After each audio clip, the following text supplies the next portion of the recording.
बोली बोली सरस्वती मैया की।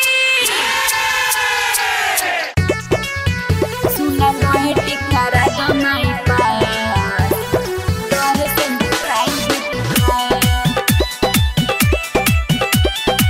Music by Gaurav Roshan. Kalika movies recording studio Sunauli. टिकरा जमाई पास आके दर्शन दिखाई दे तू खास। सुना मोहे टिकरा जमाई पास आके दर्शन दिखाई दे तू खास।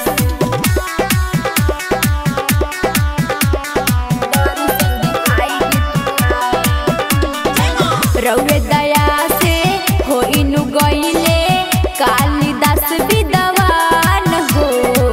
रउआ से बढ़ के ई दुनिया में केहू नइखे महान